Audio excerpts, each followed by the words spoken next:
வாய்ப்புண்ணுக்கு இது இந்த பொடி நல்லா கேட்கும் வேலை செய்யும்.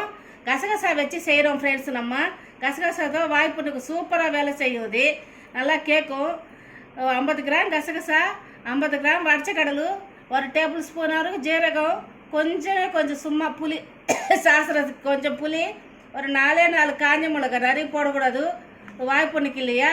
4 காஞ்ச மிளகா, 1 டேபிள் ஸ்பூன் அளவுக்கு உப்பு.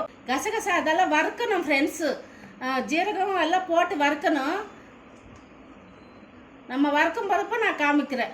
கசகசாலு நல்லா வறுக்க போகிறேன் ஃப்ரெண்ட்ஸ். பாருங்கள், கசகசா வறுத்துட்டு செய்யணும். பச்சையாக செஞ்சால் அந்த அளவுக்கு வராது, டேஸ்ட் இருக்காது. வறுக்கணும். நம்ம இப்போ வாய்ப்புண்ணுக்கு வைக்கணும் ஃப்ரெண்ட்ஸ். இது வடச்சக்கடலும் வறுத்ததே தான், ஆனால் சும்மா 2 நிமிஷம் வறுக்கணும். இதில் கொஞ்சம் ஜீரகம் போட்டு வறுத்துடலாம். ஜீரகம் காஞ்ச மிளகா போட்டு வறுத்தணும்.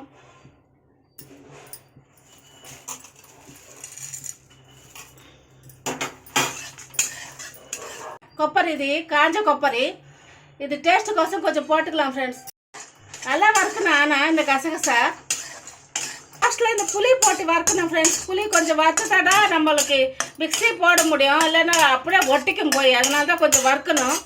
புளி நல்லா வறுத்துட்டு இதெல்லாம் ஆறு போச்சு ஃப்ரெண்ட்ஸுக்கு மொத்தமாக போட்டு மிக்ஸி அடிச்சிக்க வேண்டியதா. அந்த கசகசா வடச்சக்கடலை இதெல்லாம் இருக்குல்ல, ஜீரகம் எல்லாம் சேர்ந்து மிக்ஸி போட்டுக்கலாம். புளி வரைக்கும் கடைசியில் போடணும் ஃப்ரெண்ட்ஸ். காஞ்ச மிளகா 4 வேண்டாம் ஃப்ரெண்ட்ஸ், 3 போதும். ரொம்ப காரமாக இருக்கும். இது வாய்ப்புண்ணுக்கு இல்லையா. கசகசா போட்டு ரெடி ஆகிடுச்சு பார்த்தீங்களா. நல்லா செமையாக வந்துச்சு, வாசனை செமையாக இருக்குது. வாய்ப்புண்ணு ஃபஸ்ட்டு சாப்பாடில் சாப்பிடணும் ஃப்ரெண்ட்ஸ். அப்போ தான் சரியாயிடும்.